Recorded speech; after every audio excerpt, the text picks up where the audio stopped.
They say breed the best to the best and hope for the best. Vekoma broke well on the outside and is But you don't expect to get speed like this. It is Vekoma, the one to catch.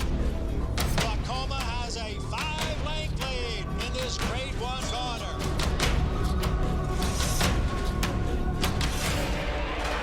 Inside, Vekoma continues to battle on down at the rail.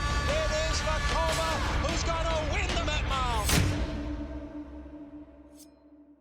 Well, hi, everyone. The Preakness Stakes will be run Saturday at Pimlico, and for only the 4th time since 1985, the Preakness will be run without the Kentucky Derby winner, Rich Strike, who scored an 80-1 upset 2 weeks ago in the Derby. He'll skip the Preakness, train into the Belmont Stakes on July 11th, and we'll find out then if he can reproduce his impressive Kentucky Derby victory. Derby winners don't usually skip the Preakness. 1985 Derby winner Spendthrift did skip the Preakness. He was chasing a $2 million bonus at Garden State Park.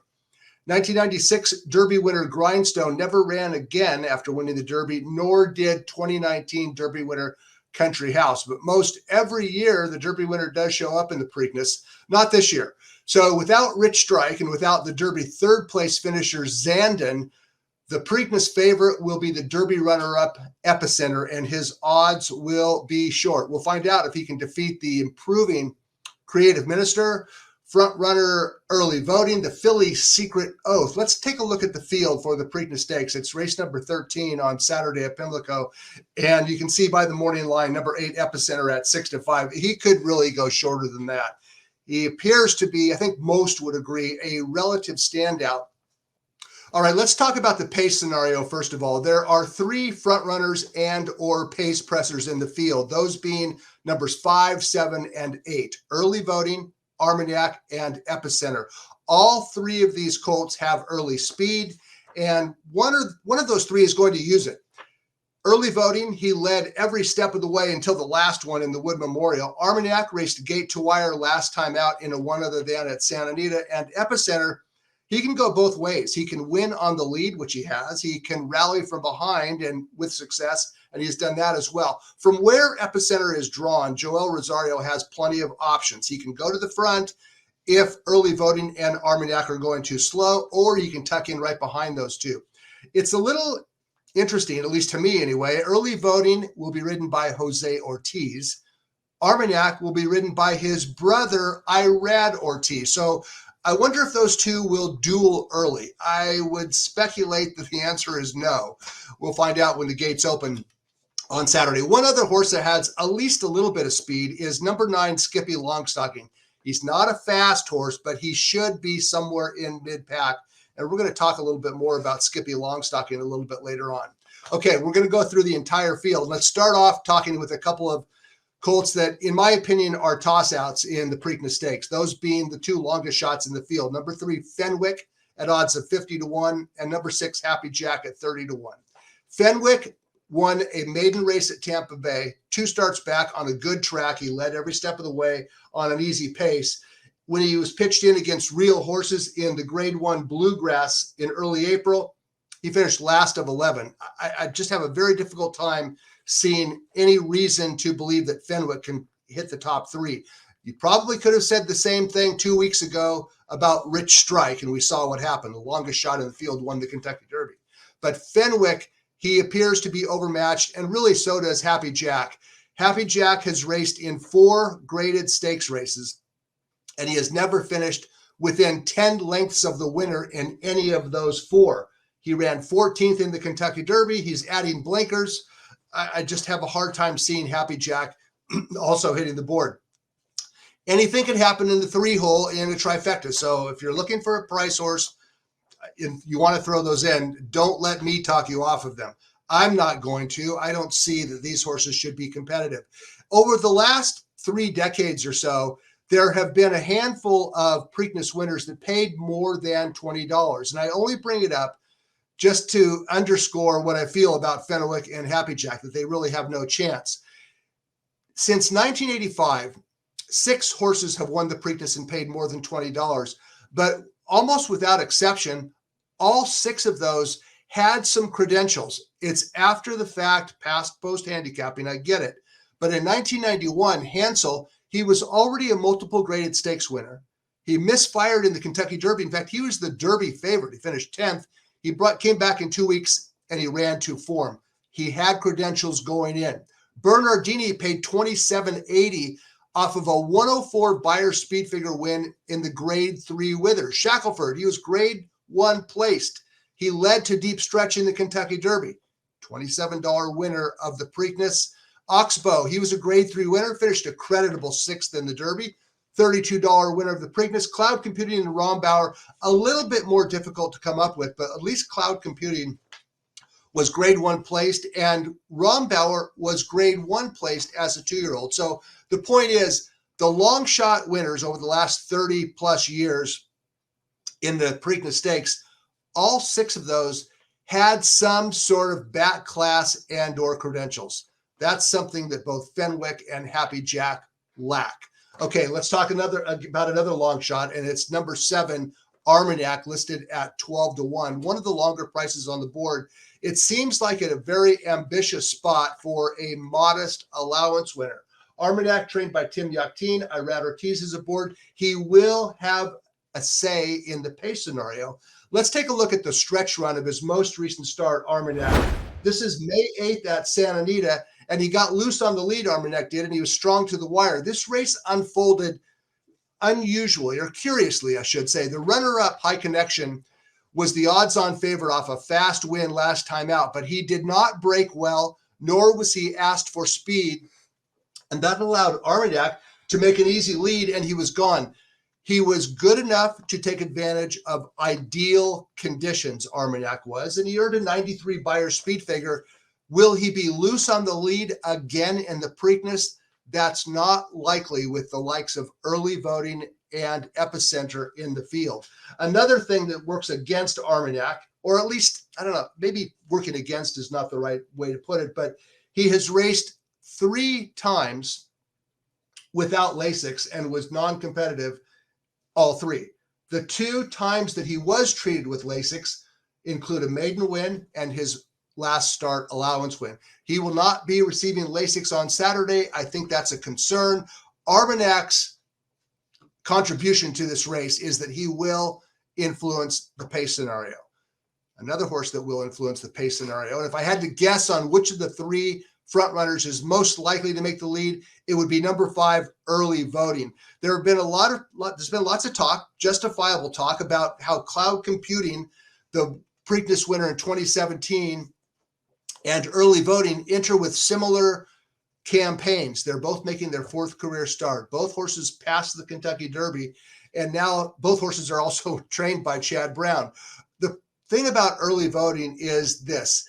When he ran a 1 1/8 last time out in early April in the Wood Memorial, he could not stay the trip. Now, it's been 6 weeks since that race, so maybe he's a better colt and he's making only his 4th career start. But take a look at the replay of the stretch run of the Wood Memorial, and you decide, is Early Voting the type of horse that is going to be able to race gate to wire at 1 3/16 in the Preakness?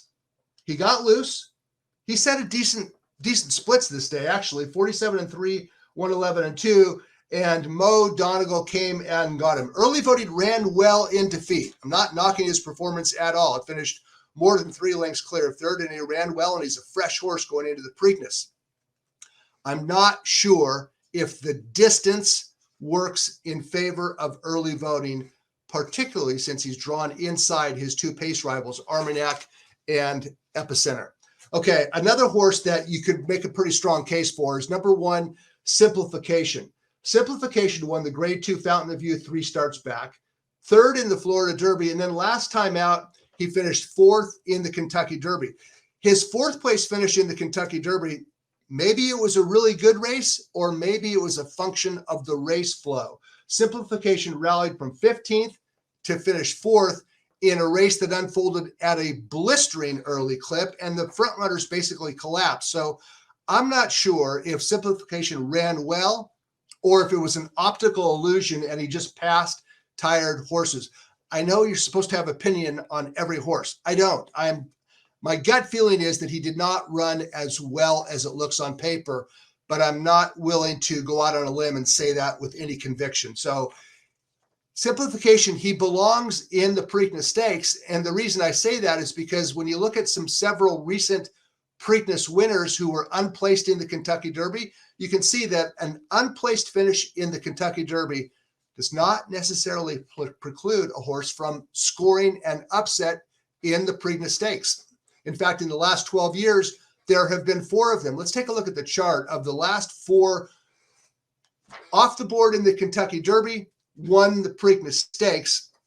And we'll start off with number in 2010, looking at Lucky. He drew the rail in the Derby and he was wiped out early and it was a debacle. Shackleford, he finished 4th in the Derby. He came right back and won the Preakness Stakes 2 weeks later. Oxbow, 6th place finish in the Kentucky Derby. He actually challenged for the lead at the quarter pole and then tired. He came back and he scored a $32 upset in the Preakness. And War of Will in 2019, he finished 8th in the Kentucky Derby. He also was only a neck off the lead at the quarter pole, War of Will. So just because you finish out of the money in the Kentucky Derby does not necessarily mean you cannot win the Preakness. There's 4 examples right there in the last 12 years. Again, regarding Simplification, I am ambivalent regarding how well he ran. My gut tells me it looks better than it really was. But again, I could be wrong about that. All right, let's talk about the filly Secret Oath. A filly against the Colts in the Preakness? Well, sure, why not? And is she good enough? Well, she certainly is on speed figures. Secret Oath finished, well, she won the Kentucky Oaks 15 days ago. It will be 15 days by the time they run the Preakness. And on speed figures, well, Secret Oath earned a 94 Beyer speed figure. Speed figures that incorporate ground loss, such as Thorograph, would suggest that Secret Oath ran as fast, maybe even faster, in the Kentucky Oaks than Epicenter did, finishing 2nd in the Kentucky Derby. Secret Oath is a 9-2 choice in the Preakness Stakes, 3rd choice on the morning line. And who knows, maybe with a 5-pound weight break over the boys. And she also has run well against males previously. Secret Oath finished 3rd in the Arkansas Derby, 2 starts back with a wide trip. That's her MO, is to rally wide. And she'll probably lose ground again on Saturday at Pimlico. What about fillies in the Preakness overall? How do they do? Actually, they've done quite well over the years. Let's take a look at several fillies who have run in the Preakness since 1980. Genuine Risk finished, well, she won the Derby 2 weeks earlier, and she finished 2nd in the Preakness, Genuine Risk did. Winning Colors in 1988, 3rd in the Preakness after winning the Kentucky Derby. Excellent Meeting did not finish in the Preakness. Rachel Alexandra, she won the Kentucky Oaks by more than 20 lengths with a 108 Beyer speed figure, came right back and reproduced that effort, winning the Preakness. Rhea Antonia finished 10th, and Swiss Skydiver, that's a race that deserves an asterisk because it was run in October. But anyway, 2 recent filly winners of the Preakness, Rachel Alexandra and Swiss Skydiver. Overall, there have been 55 fillies that have run in the Preakness, 6 filly winners of the Preakness. I have to confess, I was initially puzzled at Secret Oath's decision or the connections pointing her for the Preakness Stakes. I really didn't think it made a whole lot of sense. I think I may have been wrong about that initial inclination because the Derby winner, Rich Strike, passed. Derby 3rd place finisher, Zandon, passed. And suddenly the Preakness Stakes in 2022 is coming up a little bit lighter than other Preaknesses in the past. If Secret Oath, regardless of whether she wins or finishes up the track on Saturday, she still has a couple months to go before the top class 3-year-old filly races begin in late July, such as the Grade 1 Coaching Club American Oaks. Secret Oath is my 4th preference in the Preakness Stakes on Saturday. Creative Minister, lightly raced Creative Minister. His connections paid $150,000 in supplemental fees to make him eligible. And he is a dangerous horse moving up in class off an impressive allowance win at Churchill Downs. When you get a chance, go on YouTube and take a look at the most recent win by Creative Minister. He's now 2 for 2 around 2 turns. And last time out, off of a maiden win, he faced allowance horses. He did not break well.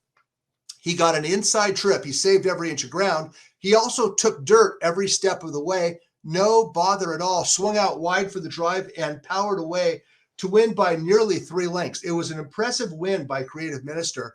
Even though this is only the 4th start of his career, he is far more seasoned than a typical 4th-time starter. He ran like a seasoned pro last time out, and on numbers, he's just about fast enough. Creative Minister is my 3rd preference in the Preakness Stakes on Saturday. Okay, this is my bomb for the race, and really the key horse in the race.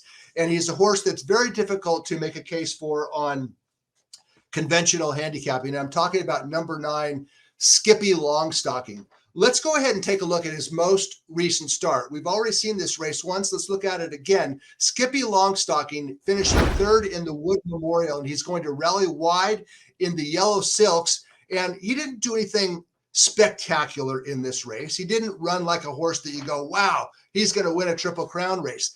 But he ran well, finishing 3rd. That's early voting on the lead. Mo Donegal is going to come and collar early voting late. And on the outside, SKIPPYLONGSTOCKING keeps to his task. He got outrun by 2 horses that were simply better than him. But the thing about SKIPPYLONGSTOCKING, it marked another forward move. Each subsequent start by SKIPPYLONGSTOCKING has been better than the start before. He's running against a Preakness field that is not particularly deep. He has enough tactical speed to establish position from the outside post. I expect him to be positioned somewhere mid-pack, maybe 5th in a 9-horse field. He does have some speed if Junior Alvarado elects to use it. Look, I'm not saying that SKIPPYLONGSTOCKING has to win this race, but if you agree with me that EPICENTER will be very tough to beat, maybe we can still generate some value by hitting the exacta with SKIPPYLONGSTOCKING coming up late, outrunning some of his more accomplished rivals and finishing 2nd, like many others have done in the past. In the last 20 plus years, well, the last 20 years of Preakness Stakes run in spring, 10 favorites have won. Surprisingly, in those 10 races, the exactas often pay very well. In 2018, Justify, well, he was 2-5. He won the Preakness as expected, and Bravazzo came along at 15-1 to complete a $2 exacta that paid $27. In 2015, how about American Pharaoh? The odds-on favorite, Tale of Verve, was 28-1, and the exacta came back $124. Let's go back to 2004. Smarty Jones, the odds-on favorite, Rock Hard 10 was the 4th choice in the race at 6-1, 6.9-1, and that $2 exacta came back $24. The point is, you can see by those exacta payoffs, even when the favorite wins the Preakness, the exacta can offer value. All you have to do is be right about the runner-up. In my opinion, number 9, SKIPPYLONGSTOCKING, is the type of under-the-radar type of grinder with 6 weeks between starts, apparently training very well with a running style that should lead to a good trip. And I think SKIPPYLONGSTOCKING is a very interesting horse to finish 2nd, maybe even 3rd if you want to go for a trifecta. I don't typically play tries in a 9-horse field. That's not enough combinations for me. I'm going to be betting him to finish 2nd behind EPICENTER. And who knows, maybe if SKIPPYLONGSTOCKING starts at 20-1 or more, maybe we can hit the exacta for $30 or $40 for 2. That's basically how I will be playing the Preakness Stakes on Saturday, EPICENTER to Longstocking. Let's talk briefly about EPICENTER. He's a horse that should win. He's formidable on every key factor: class, speed, pace, condition. He's drawn well outside his 2 pace rivals. Favorites won 10 of the last 20 springtime Preakness Stakes. And EPICENTER, I know you look at him 6-5, he could go even money or shorter. I don't want to bet on an odds-on favorite or an even money favorite in the Preakness. You don't have to. You can concede the race to him and try to hit the exacta. At least that's how I'm going to play. So my betting strategy is a one-way exacta. EPICENTER to SKIPPYLONGSTOCKING. I'll have a small saver win bet on SKIPPYLONGSTOCKING if something should happen to EPICENTER. I know that SKIPPYLONGSTOCKING is a little bit of a reach. In fact, it's a major reach. Not so with EPICENTER. I'll be surprised if EPICENTER gets beat, and I'm hoping that SKIPPYLONGSTOCKING can complete the exacta. It's 8-9 in race 13 on Saturday at Pimlico. I'm Brad Free. See you next time.